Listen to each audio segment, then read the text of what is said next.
Tomorrow is Daffodil Day in support of the 1 in 3 New Zealanders affected by cancer. It also marks the release of the powerful new book, Unbreakable Spirit, which tells the stories of Kiwis living with cancer and the medical professionals who help them. We welcome author and cancer survivor Karen McMillan. Good morning. Good morning. So in 2003, the first edition of this book came out when you were volunteering at hospice. That's right. Yeah. What was the hope at that point?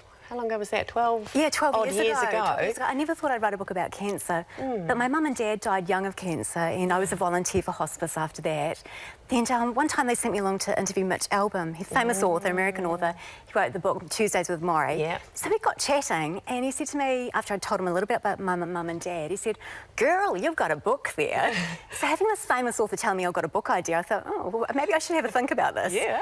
And I did, actually. I had a look at what was on the market. There was lots of books about diets, celebrity books, but nothing about real people facing cancer. You know, not just the physical side of it, but the emotional and the spiritual side of things.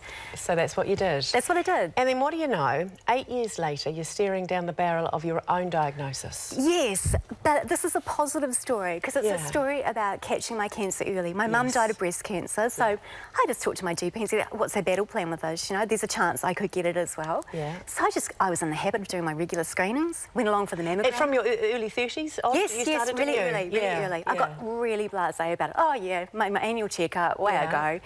But this is the time where the ultrasound showed something nasty.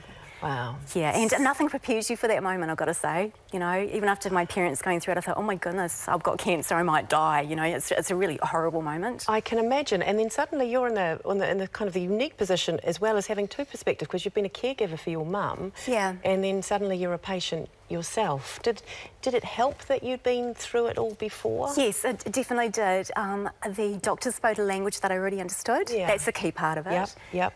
And I think because I'd already written the book, there was Ainsley's story in the book that it really resonated with me. And I thought, she's so positive. She's got a great husband. I've got a great husband. I like her strategy, and I'm going to follow what she did. I bet it helped, because there are some amazing stories in that book. And one of the things you've done now is gone back to some of those people. Yes. And found out what's happened since. And so, what have you found? Well, 12 years on, some people have sadly passed away. Yeah. But a lot of people have gone on in 12 years, have done incredible things. In fact, Ainsley, I caught up with her. She said, look, I can't talk too long. I'm just off to London. I've got this high-powered job. We're going to travel for 6 months. And I thought, this is fantastic, you know?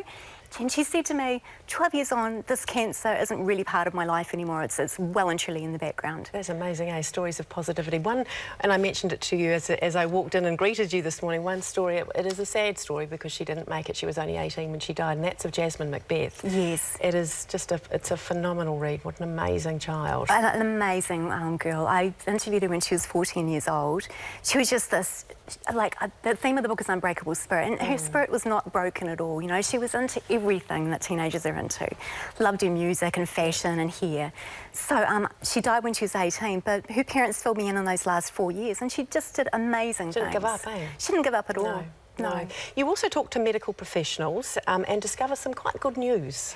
Yes, well, 12 years on, cancer rates are going down. I say mainly because people are smoking less, but also people are, with not all cancers, but a lot of cancers, it's positive now. You know, if you catch it early, you're going to cure it. Survival rates are improving? They are, they are. And in your case, that's what you would put that down to in terms of that early detection? Oh, imagine if I'd left it a year. Probably be a different prognosis completely, but by catching it early, they can treat it. You also talk about relationships and how families are affected by cancer, and it can be, I mean, all manner of things can happen, I would imagine.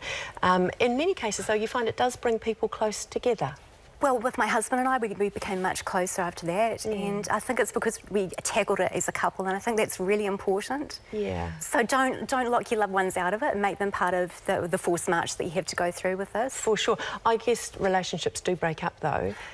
Yes, and it's really sad to hear that. I had a good chat with my surgeon, and he said a lot of couples, especially with a woman facing breast cancer, they break up. The men just can't cope with the thought that they might lose their wife. They can't cope with what the surgery does. They can't cope with the physical things if they go through chemotherapy.